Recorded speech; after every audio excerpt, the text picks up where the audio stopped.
First thing I wanted to talk about was why I do the Cure series. Around this time last year, I took part in the EU's TCG League.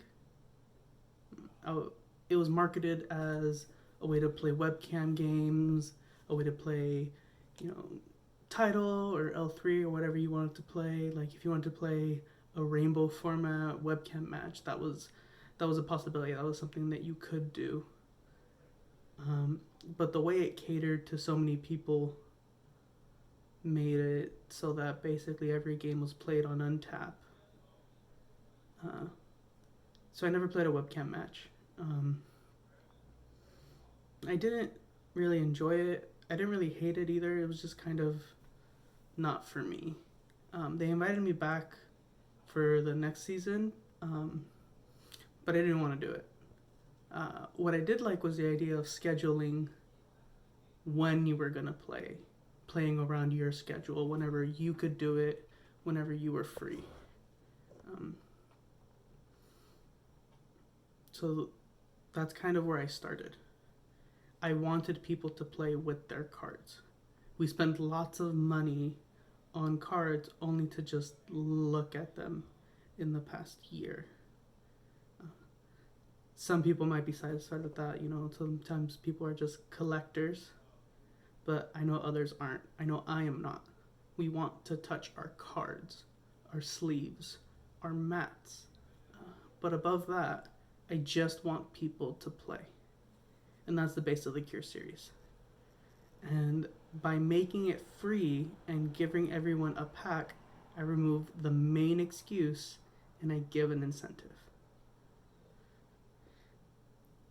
I've gotten suggestions to accept donations.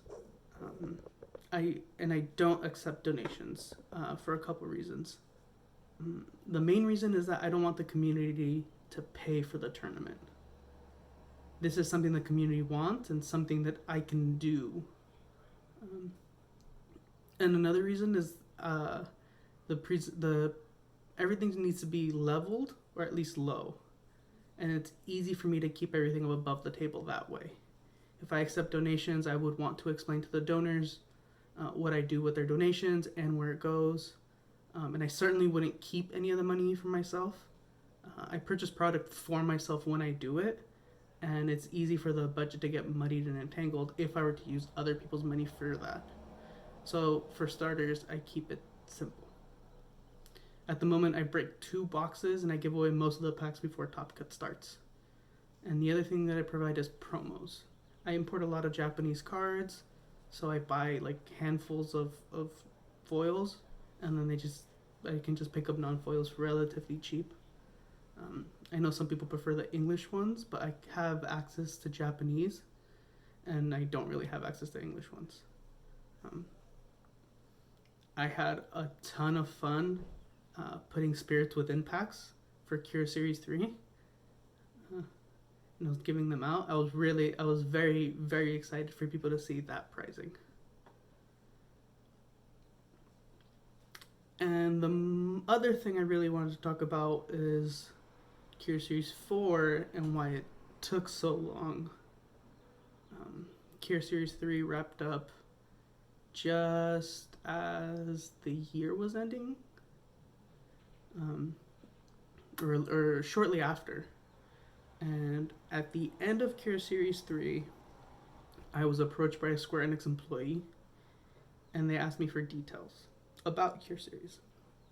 I happily obliged. I let them know what I did for the tournament, how much money I put into it, all the stuff that I was doing, and they wanted to talk about supporting the tournament, whether it be providing prizing or integrating the Cure series.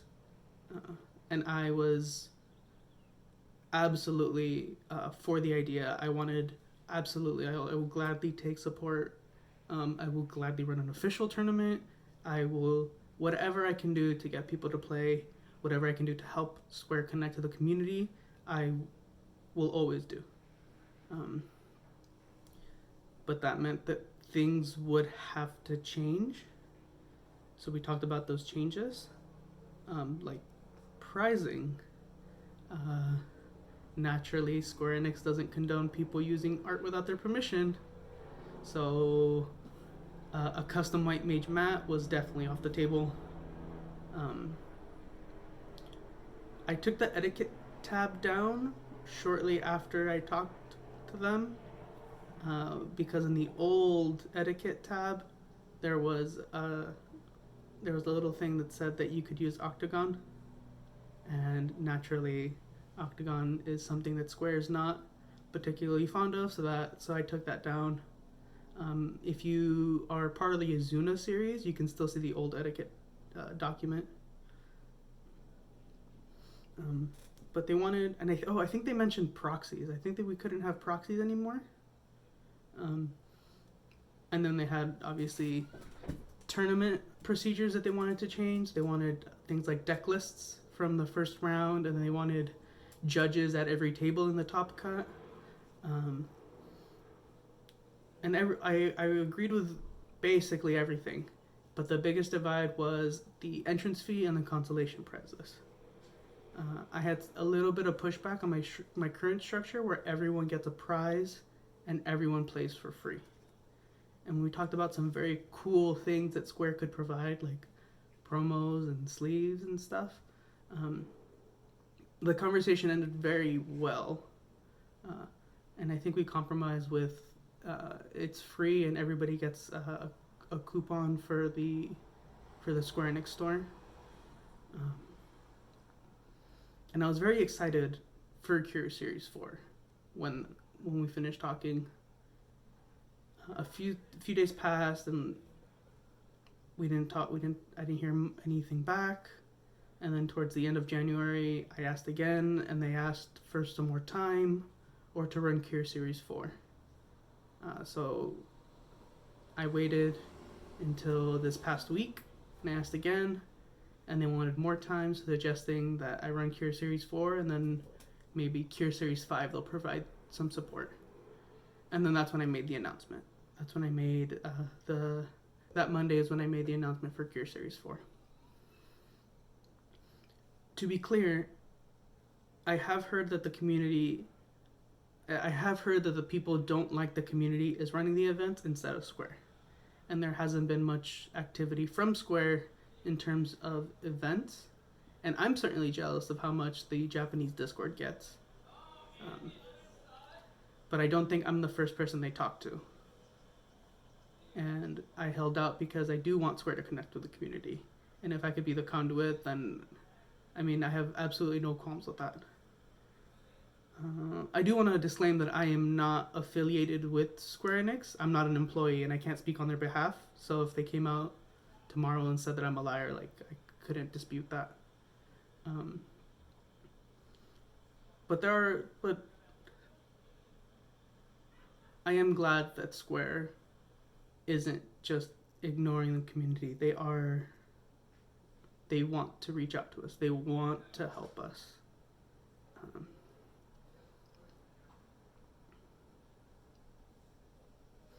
So I want to talk about the things that are changing.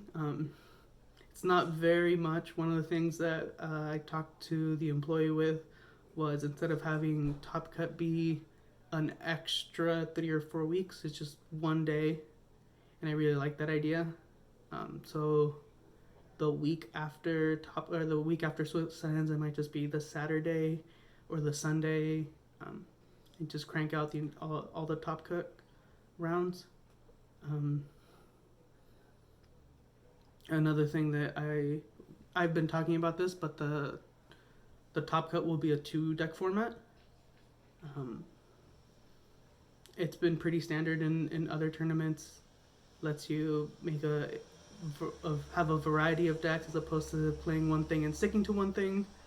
There's definitely more skill involved when we're talking 2 decks instead of 1. And I'm definitely looking forward to a 2-deck format. And